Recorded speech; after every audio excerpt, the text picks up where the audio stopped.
For those of you who are just checking in, this is Seth from the RE Tipster blog, and I had a really cool opportunity to talk to Braden Chandler, who's a wholesaler based out of Bradens in Florida, and he and I kind of crossed paths on the Bigger Pockets forum not too long ago. I saw a post he put out there about wholesaling, and I just started looking into him and his background, and it looked like he apparently has done over 300 wholesales. Is that right, Braden? You've done about that much? Yeah, I don't know what the exact number is, but wholesaling is pretty much all I do. I do it full time, and I don't really dabble in any other areas. Sure. Every now and then I will, but wholesaling is pretty much what I do exclusively. Okay, cool.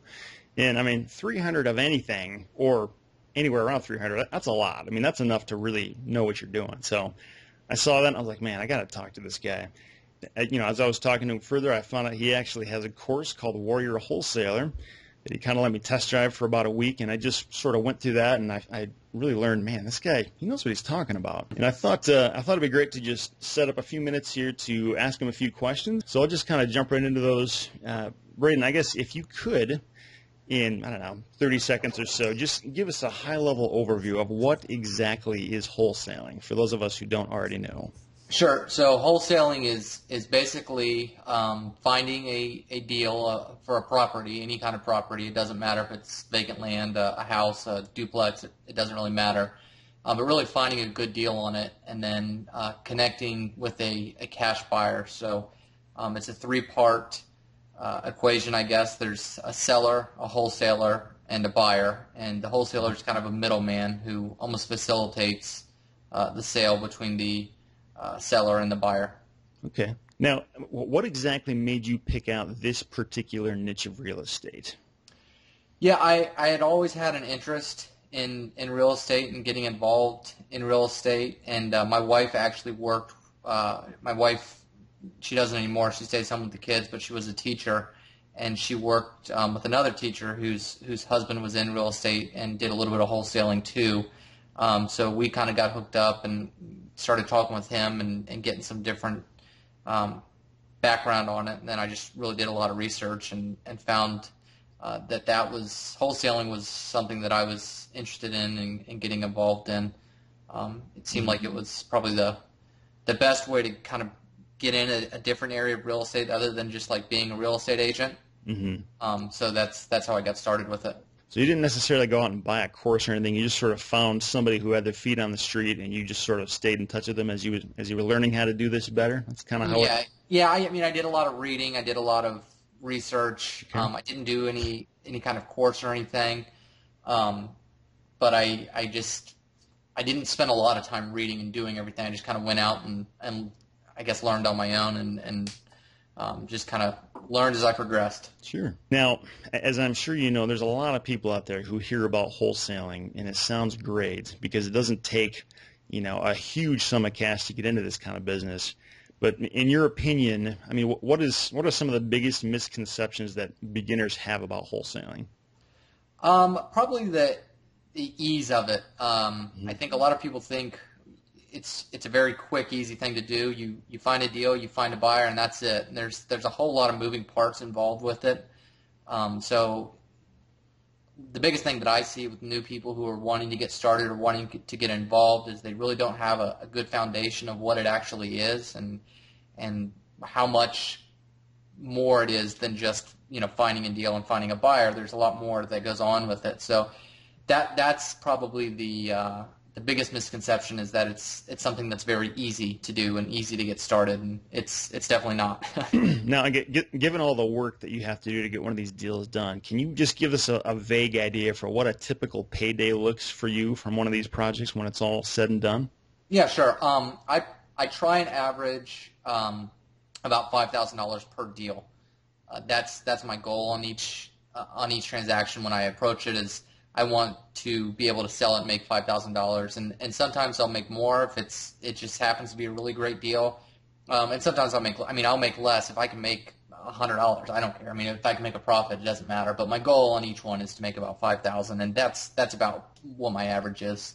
Okay. Now, obviously, every deal is different. Every property and buyer and seller has different complexities to work with. But on average, how much time does it generally take you to complete an entire wholesale deal from start to finish? Like how many hours of actual work?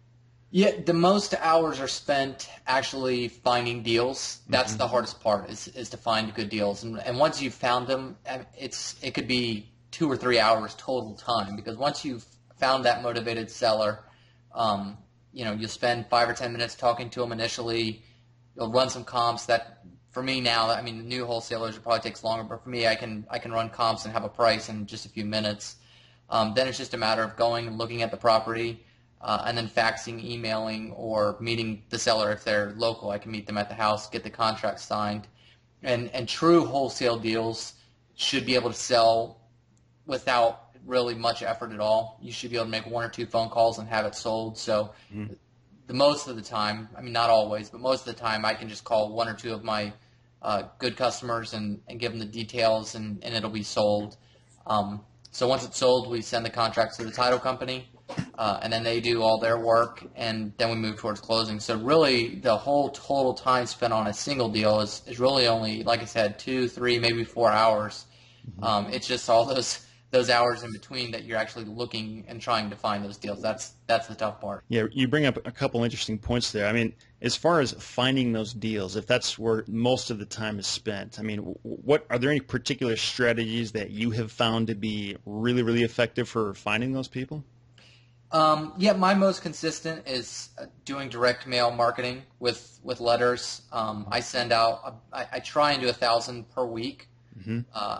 I think probably by the time I look at an average over the course of a year with holidays and vacations and stuff like that, it's probably closer to like 750 a week. But I try and do 1,000 letters per week. And that to me has always been the most effective and most consistent with finding deals.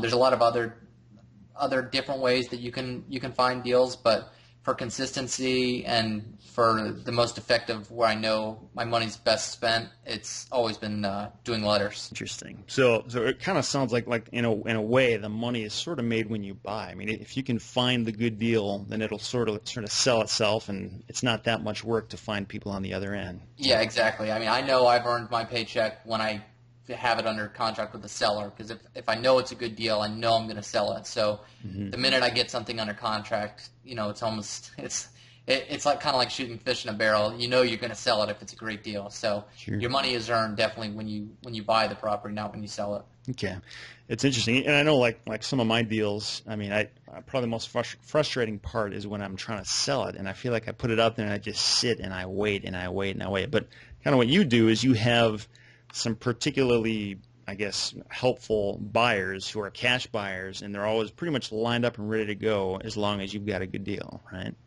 Yeah, they're easy. Cash buyers are finding buyers, and this is, I guess, one of those other misconceptions with people is you focus on your buyers first. And for me, I always focus on the deals. I mean, I've done deals in cities where I had absolutely no buyers. And I find a great deal, and I can sell it. So, finding cash buyers is obviously an important step, but it's not crucial. You can market for cash buyers, and once you find them, if you do have a great deal, it's usually pretty easy to sell it. You just sometimes have to be a little creative with finding those cash buyers, and there's a lot of different ways that you can locate them and see who's active in the market. Sure. So, I mean, in your opinion, if you had just moved to a brand new market on the other side of the country, you don't know anybody, I mean, what would you do to start finding these cash buyers?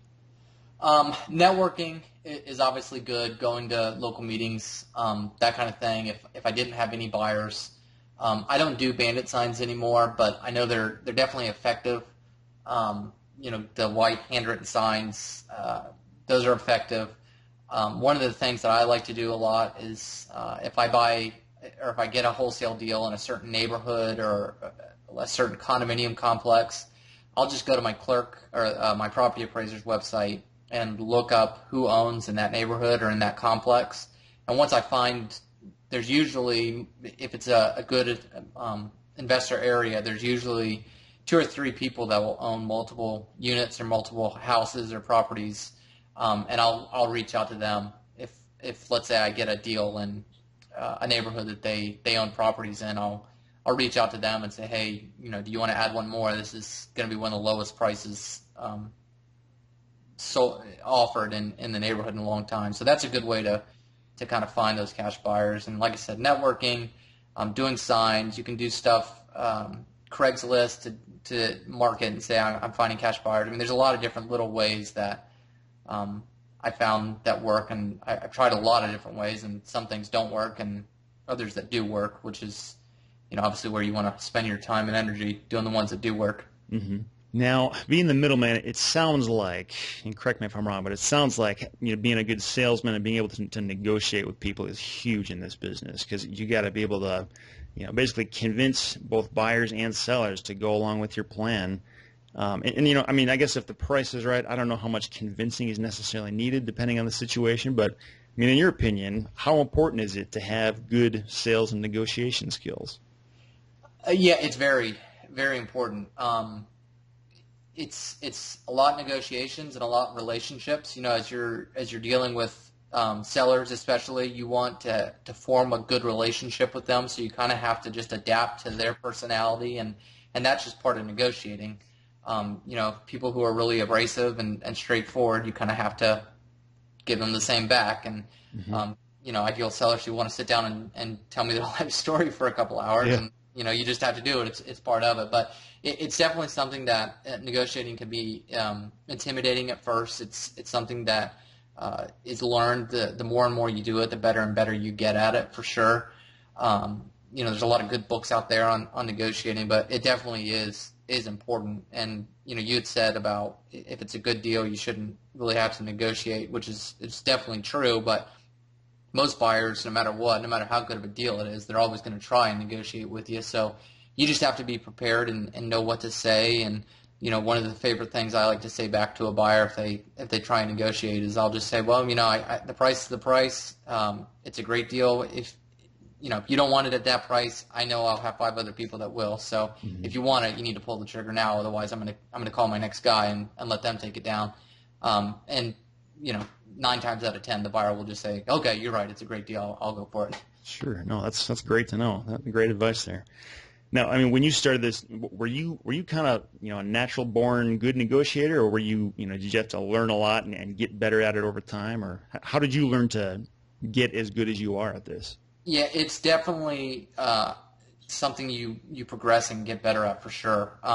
I've been called someone who overanalyzes things, which is definitely true. But I would especially getting started, after every single phone call, I would hang up the phone and just sit and play back the phone call in my head and take 5 minutes to kind of see, okay, where did that call go south? What could I have said differently to change the outcome of that?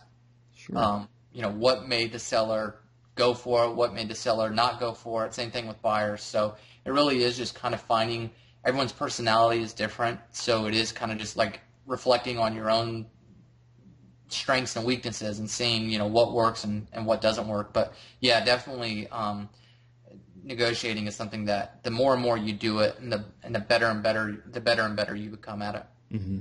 Cool. Now, when you're making these offers to people, I mean, how do you come up with the numbers that you're sending to them? You just kind of wing it and lowball it, or is there some complex calculation that you use to come up with this number, or how do you go about doing that? Well, when I price deals, I look at a lot of different things. I know, like, a lot of the advice out there is people will just say, well, just look at 70% after repair value, and that's what you should go off of. And I definitely don't do that. I look at a lot of different things.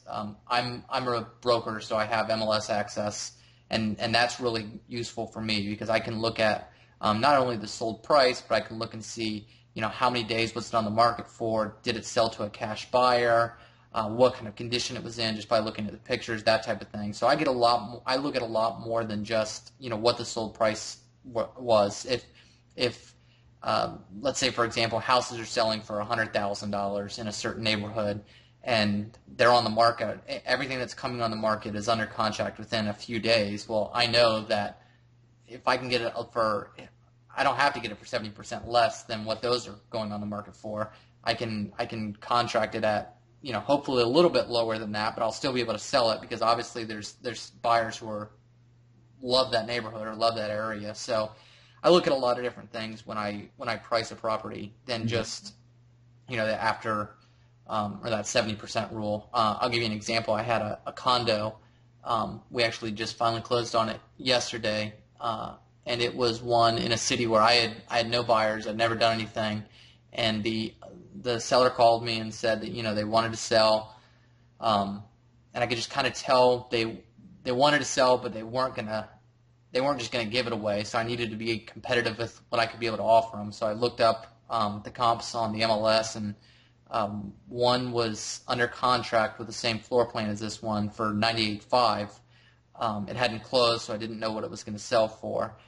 So I just picked up the phone and called the realtor and said, hey, I know you can't tell me what your contract is for, but was there a lot of interest on it at that $98,500 number? And he said, yes, there was many offers, and they were all over the asking price. So I was able to then go back to that seller and say, there's one listed for $98,500 right now. I don't know what it's going to sell for, but I'd be willing to give you what would be considered $98,500. And I sold it and made $6,500 on that deal, and I sold it to the first person I called. So it was one of those where if I'd used that 70% rule, she probably wouldn't have gone for it. I would have lost the deal, but instead I looked more into it and kind of broke it down further than what is 70%.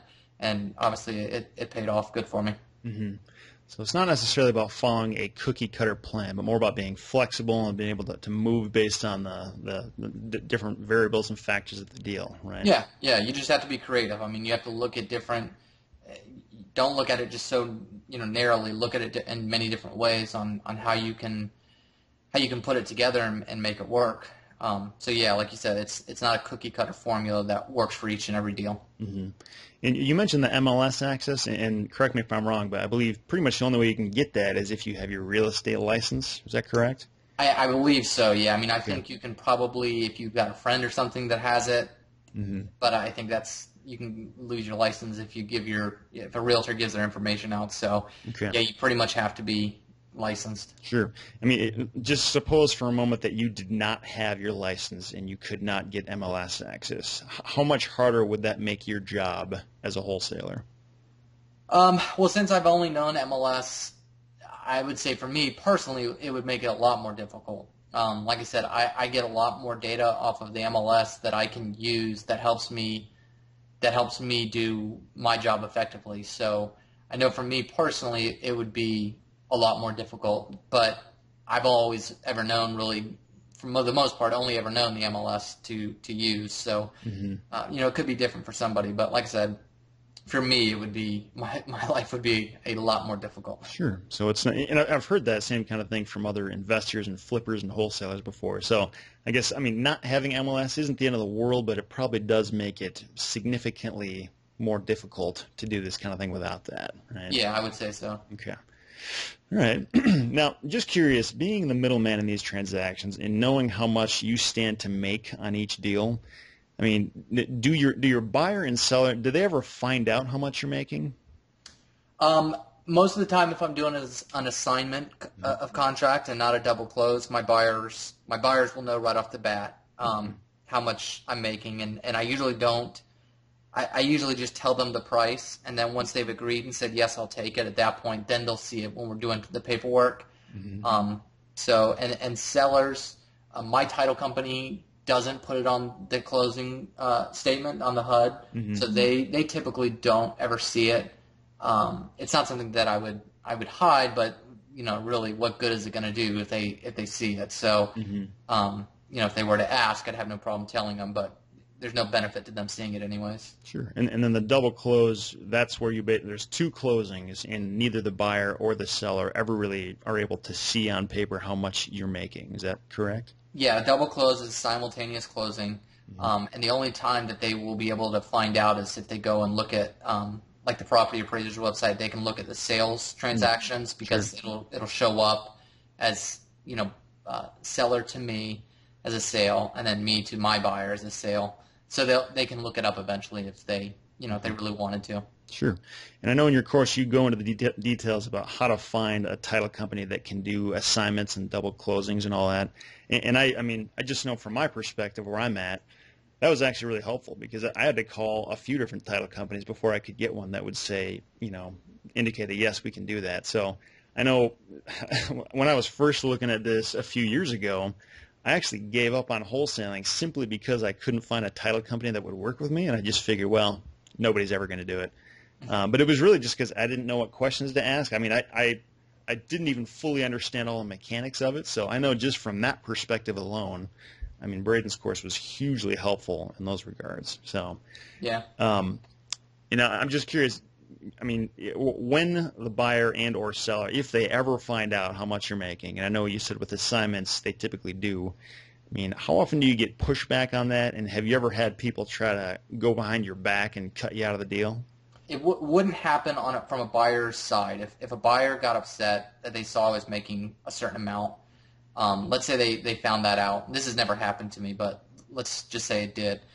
Since I have the property under contract already, there's really nothing they could do. If they were to go and let's say they went to the seller and said, hey, I'm going to give you $10,000 more than what he gave you because I don't want him to make any money.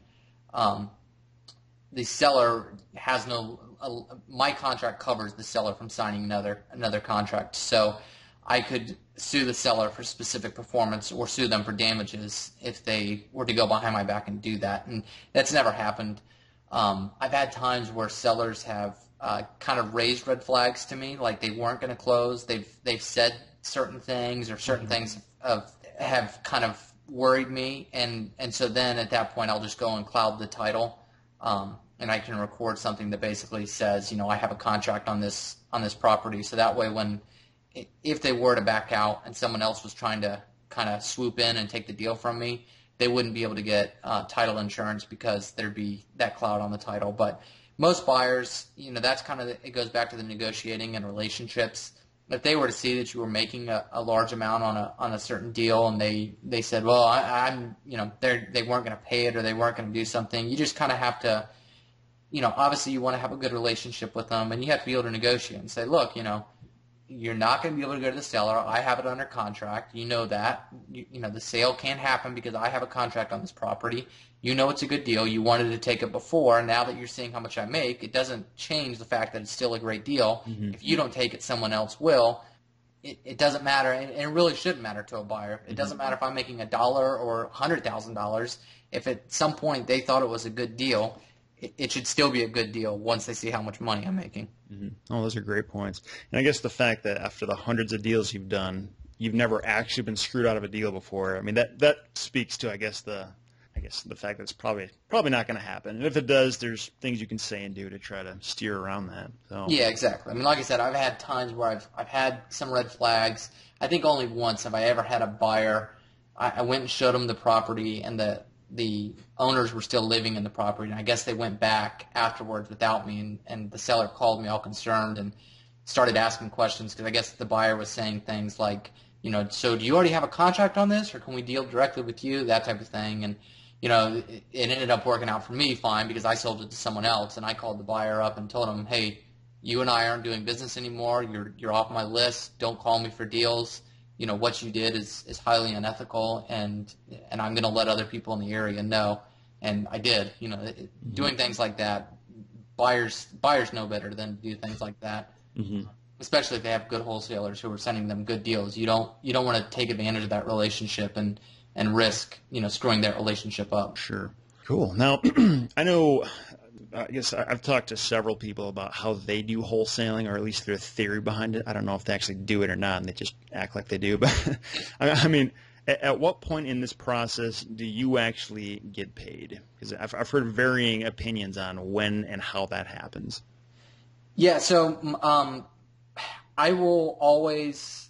I guess the first time I get paid is. And I can't really call it paid because I don't get to spend the money, but I always take a deposit when I sell it to a buyer.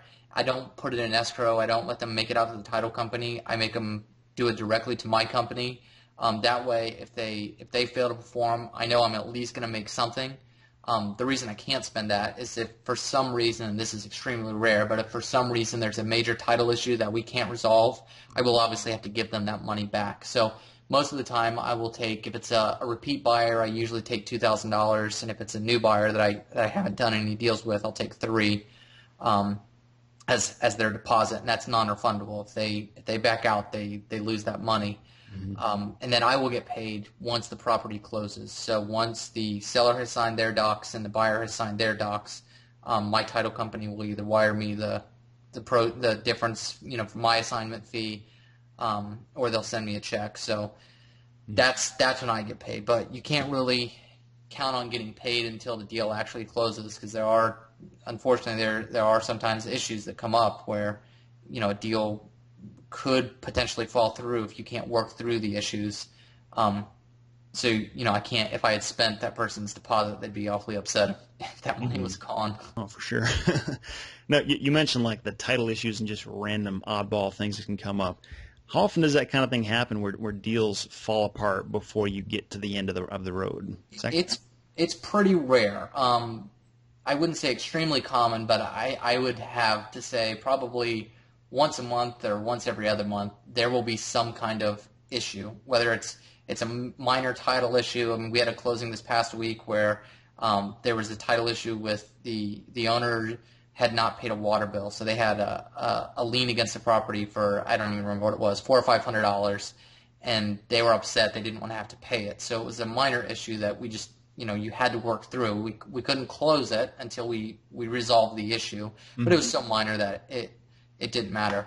I can remember one time losing a really good deal because the owner had a really big IRS lien against the property, and that's just something that I couldn't work through it. It was extremely difficult.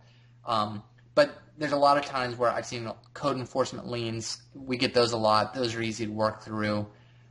Certain things like that. I had a really rough one a couple weeks ago where the seller, I found out, had signed another contract with a different buyer, and then she signed a contract with me, and I guess she had Alzheimer's, unfortunately, and I didn't know that, obviously. And her daughter called and said, we can't do this, and in that case, I had sold it, and it was a pretty good profit, but there was nothing I could do. I mean, I had no legal standing to do anything. So issues like that happen from time to time, but it's really, really rare. Okay. Well, that's good to know. Now, I'm just curious, I mean, given how many deals you've done and how long you've been doing this, I mean, what would you say is the single most difficult part about this profession? It really is. I guess probably the most difficult part for people, if they don't have their mindset, would be kind of working through problems, because really at the end of the day, why would somebody sell at a wholesale price to someone like me if there wasn't a problem involved? So, that's pretty common. We're almost like problem solvers. So that's probably the most difficult thing is being a problem solver. And I look at everything as I don't want to make a mountain out of a molehill.